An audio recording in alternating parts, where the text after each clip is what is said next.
Welcome back to AI Practice Session Diamond Grade Marketing 2025. Marketing in the age of AI has millions of dimensions, but for some reason in our industry, we tend to just overly simplify it. Do you find it true, Sangram?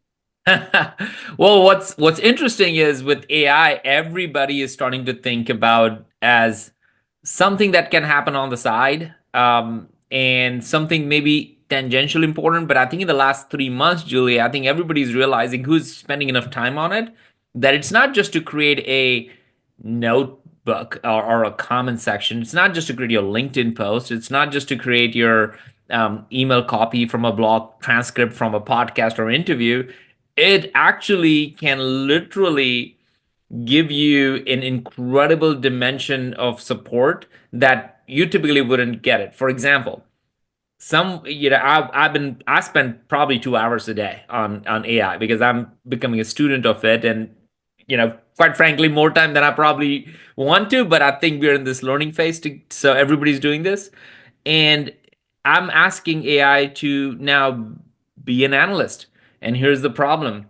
And go do deep research on this topic and then give me some insights on it. And I'm recognizing the level of thing. And the second thing, I'm creating another prompt and asking to, hey, act as a virtual assistant and do XYZ things. So now I'm actually having multiple different conversations with almost different individuals or AI assisted individuals, if you will, and getting different sets of outcome. And that is a very different from what 3 months ago most people were even thinking about AI.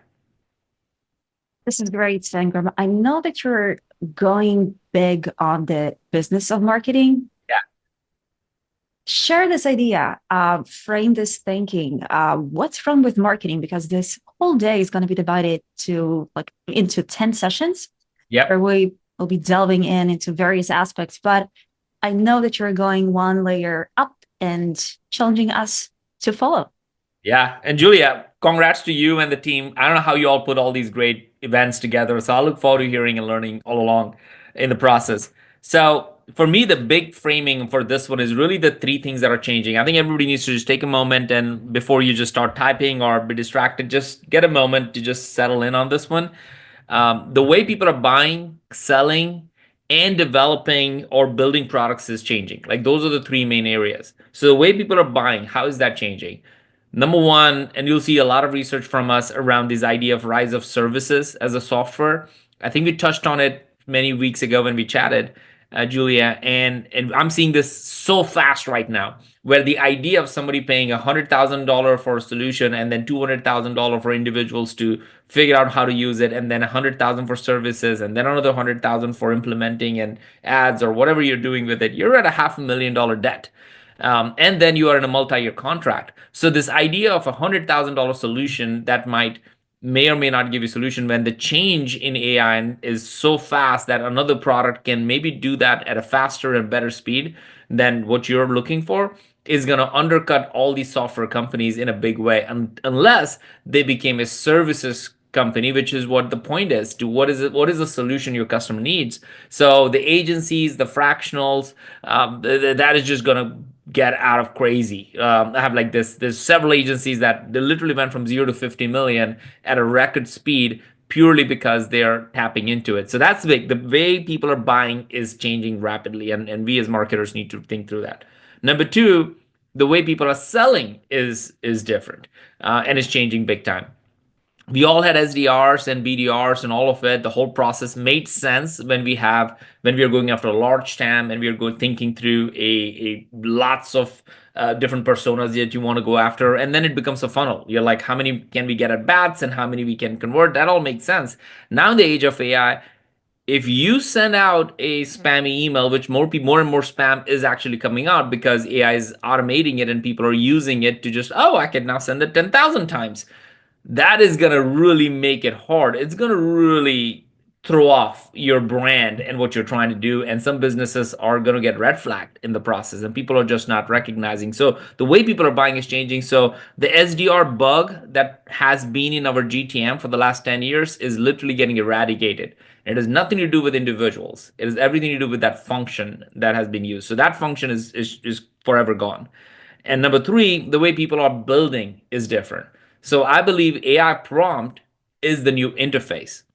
Meaning, until this point, we have been thinking about, well, if I need to get a report on what's happening in this segment or what's happening with this pipeline or how Chuck is doing or how Samantha is doing, I would be relying on a whole bunch of things. And then even if I get, and I would be logging into a CRM, then I might log into this, or maybe I ask somebody, maybe a Slack, and then I wait, and then the data is all over the place.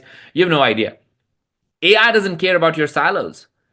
AI would literally, if you ask, you should never have to, as an executive in the future coming up, care about what technology you're using. You should be able to prompt them and say, "Hey, I need to know what our forecasts look like for the next quarter, and I need to know where our reps are." And you should be able to just every company is going to have their own LLM, so you should be able to drop that information in. And AI doesn't care about marketing, sales, CS, all these functions that we humans have created. It's going to just look at it and say, well, this is what it looks like. And now you have your information at fingertips, which changes pretty much the need for a lot of these siloed departments and the reporting around it. So those are the big shifts in buying, selling, and building. Julie, I'm curious what you think of that.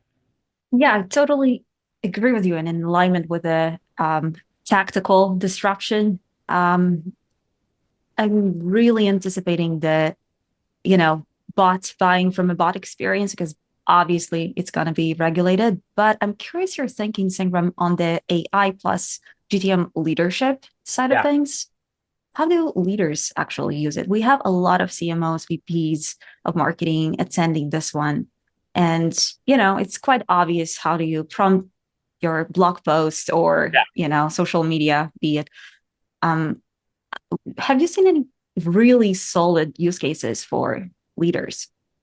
Well, I'm seeing, like, I feel like copy.ai, like, I think you have Mhm. seen them.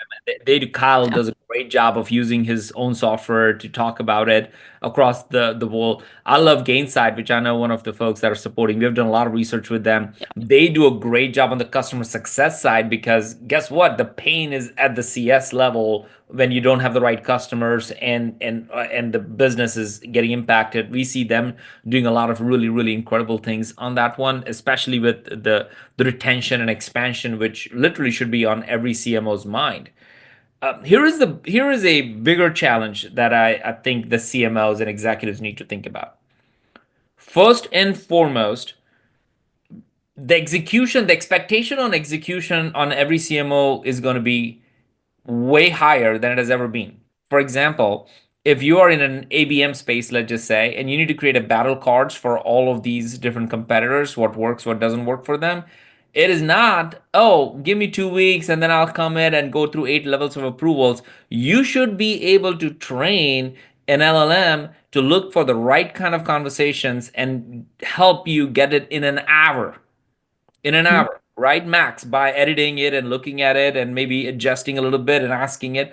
That's the speed of execution that is going to be expected from it. If you want to launch a campaign that does X, Y, and Z things, and if the product is there and you came up with the offer in the board meeting, you're expect to launch that by next day in a big way. So the speed of execution that the CMOs and executives are going to be asking or asked to present is going to be really high. The question that I have for everyone that need to think through is how much more time are you spending on strategy?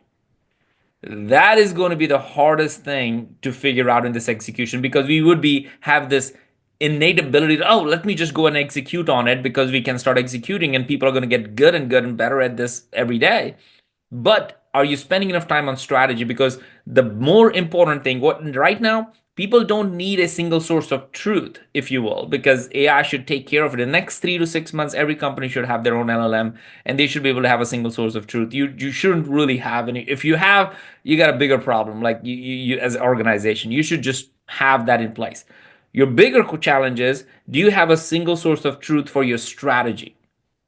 Why you're going after what you're going after, where are you actually going to grow the most, because you should be able to get all the data very quickly. Is there enough TAM there? Is there enough market? Is there the problem acute enough? What has happened in the last 3 years? All these questions that we debate are not needed anymore. The question debate is, should we go after that market? And what if we don't go after that market? What would happen? Because everybody's creating products faster.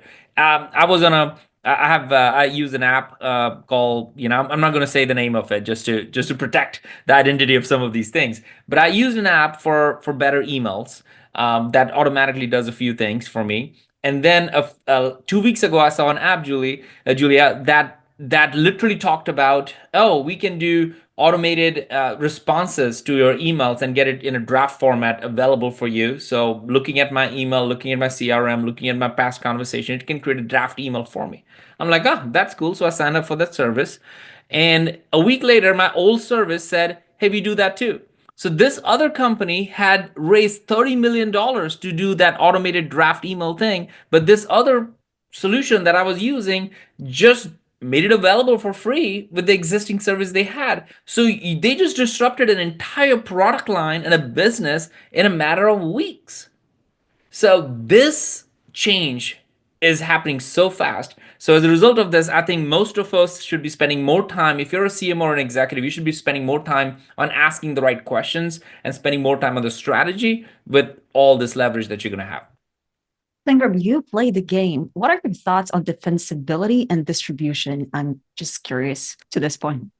On just product in general with Yes, because I know that you're big on distribution, marketing distribution for folks listening to this. Obviously, it's how you promote the product, how you expand, how you grow, all that, all channels. And hence defensibility is really tough considering AI and the pace of innovation.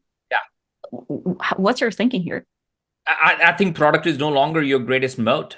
It used to be until AI came up. People can build products to, yeah, like in 2 days. I can build a product, which is scary to even start off and think about, right? Like, so I can go and build a product or like that we probably had $1 billion valuation in the past. We can each one of us can build a product like that over a weekend now. There is literally that much horsepower available for each. People may not be spending as much time in it and maybe on the sidelines. You can do that. You literally can. I literally have multiple different AI prompt solution from Perplexity to ChatGPT and testing it all off across the board, and I'm seeing what gives me deep research to actually building a product to see what it can do for me. And then you go into agentic AI and that changes the game completely. So all of this is happening right now in front of us. So product was a moat long time ago from an AI perspective. It's no longer the moat. I still remember when HubSpot, who was one of the first investors in my last company, Terminus, when I was talking to Brian and Dermesh, they had the right idea a long time ago around this idea of building community that will be the moat. And that's what they said. Our moat is our community. For some, and therefore their distribution has always been gigantic, and they always had. It's not like nobody else can. CRM didn't exist before HubSpot, but the mode they created around was literally the way they stayed where they are right now, right? They're doing phenomenal. Their NRR is phenomenal. You think about Snowflake is really, really interesting. I still remember like very early days, Snowflake, when they didn't have, they were the first one, I think, they had the sales assisted PLG where they would call in and they would ask my last company CTO, hey, do you want to use Snowflake? He's like, no, I'm on Amazon. Why would I use Snowflake? Who are you? You're Snowflake. That doesn't even make any sense. He's like, no, no, I'm a salesperson, but I don't want you to buy anything from me. I just want you to use it. And they kept nagging and I'm like, oh, they're going to give us all the space. He's like, okay, fine, I'll test it. And they tested it. And then we thought, oh, this is faster, better, and all of that stuff. And so we moved from Amazon to Snowflake back in the day, and the salesperson then they started to make money because then we started to use a lot more money. So the distribution and the sales process they disrupted before this idea of SDR, AE, and commissions. They didn't do that. They actually land and expand. That was their whole go to market motion. So I believe every single organization has to think about partnerships as one of the greatest moat that they can have. Product is not a moat. Marketing is not going to be a moat as much as you want to like it, but marketers are in the driving seat to create partnerships that can create the greatest amount of moat. If you're embedded with other products, if you're embedded with other services, you're embedded because nobody's going to, AI prompt is the new interface. So nobody's going to care about your little widget in a way. As much as we all love it, they're going to create about outcome, the services. And so you have to get out of your own way and say, who do I need to associate and be with in order to create that direct line where the customer can get what they want and your product actually is part of the solution, not the solution, but part of the solution. Definitely. What are your thoughts on network effects, Sangram? What have you been seeing?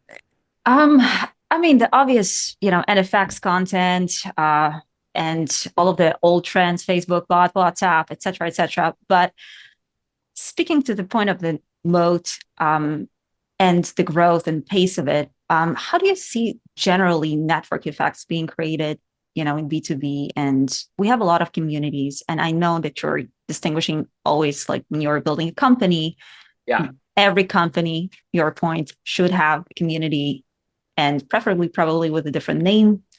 So curious to hear your thoughts here, how to expand, how to grow, and how to essentially create a network.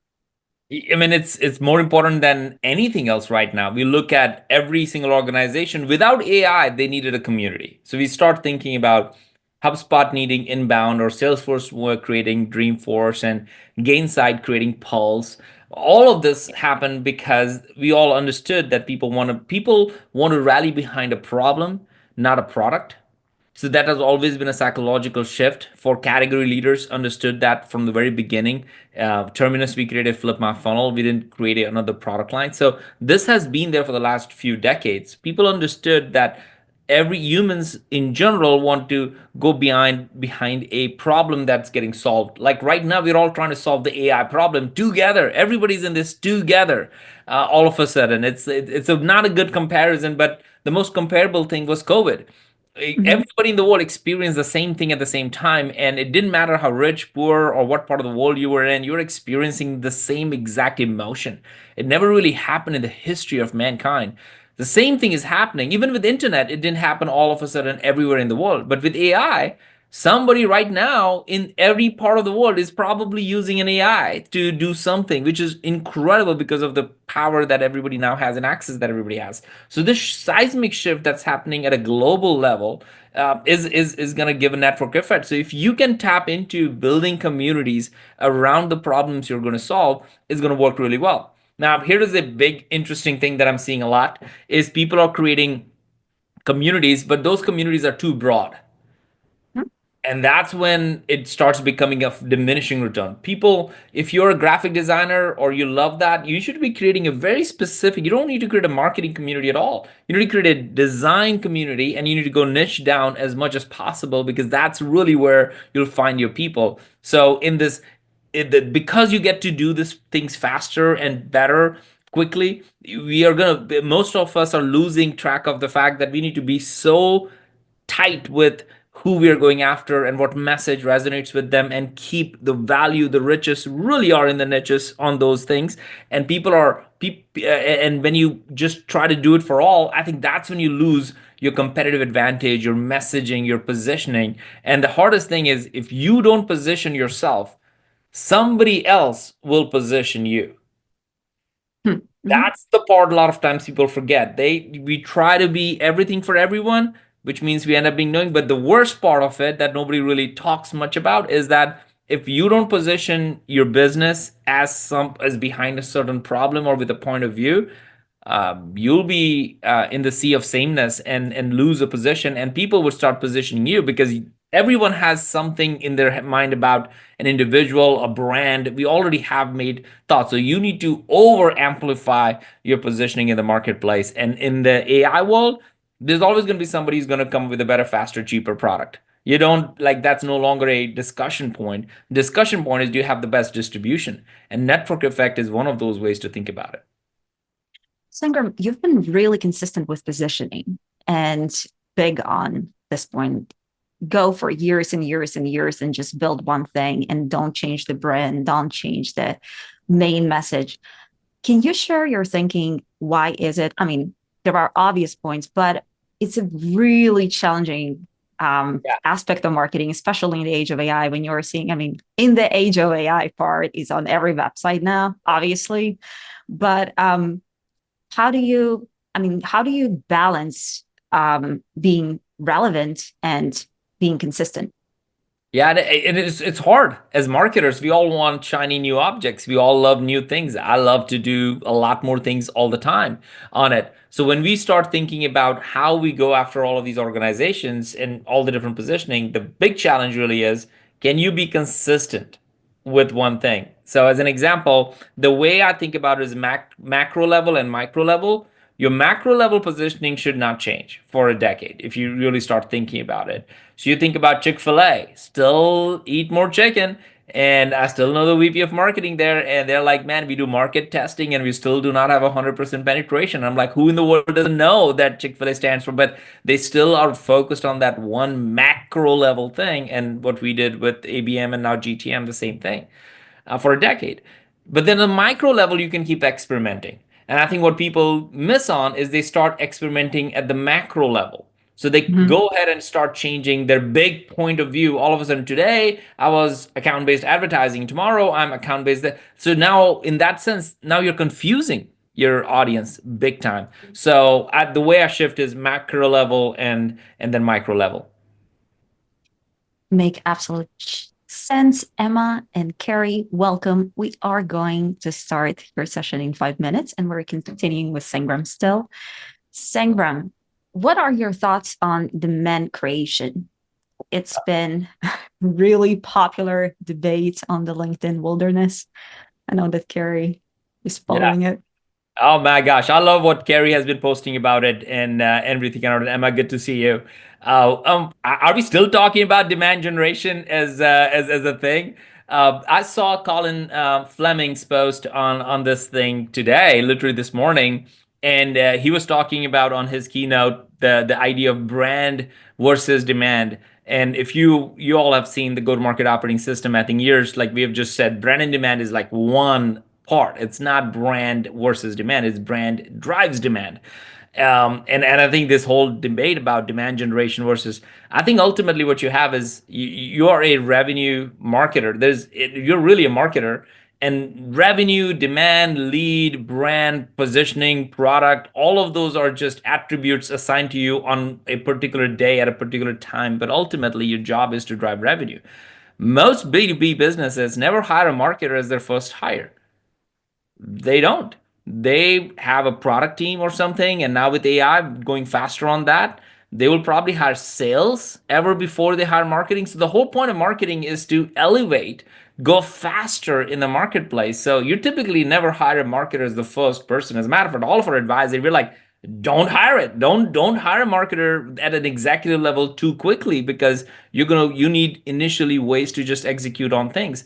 So the job of marketer, we like it or not, especially in B2B, is to grow the business. You didn't start the business, you're growing the business. So if you don't align with those metrics, you're gonna lose out. And my favorite one we talk about as part of manifesto for go to market. I wish I knew this before. I'm a slow learner, so it took me 2 decades of building two companies to get to that position of understanding NRR and the value of NRR. So if there's a single marketer out there that doesn't know what NRR is or how whatever they do connect to the NRR of the company, they're going to lose their job in the next few weeks or months because if you do things that are not supporting NRR, you're actually building a business on complete sand and it's going to have impact on it no matter how much pipeline you create, all of those things you're gonna drop off at some point. So it's really important for marketers to not get into the demand lead all of those things but rather just realize that your job is to grow your business, and if you don't do that and if you're not connected with metrics like NRR, you're going to lose it. Sangram, a lot of marketing leaders in our community are experiencing almost like hectic feelings and FOMO, especially with all of the updates with AI and the politics and everything. So I'm just curious, if you were a CMO today, what would be the top three priorities you would focus on? Well, first, I'll just go ask the CEO what their top three priorities are, and that will be my top three priorities. I don't need my own top three priorities. If the board and the business has it, those are going to be my priorities. Second, my first team is my executive team, not my direct reports by any stretch. So, what is my executive team made up of, and how we can support each other to get to that business?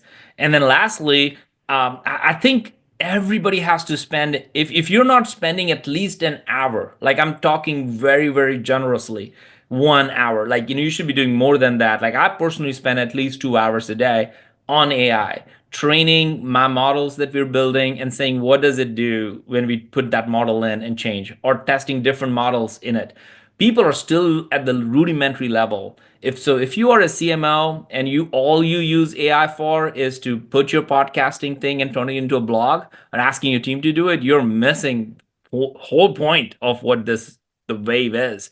It should be your greatest input to all of your strategy conversations. You should be able to go in every single meeting with insane amount of insights into what should we do and actually be the person who facilitates. I think CMOs are in the best position to do that, to be a strategic leader and say, how are we going to do this? Say, here's the market, here's the data, here's the insights, here's what we can, what level of insights we have.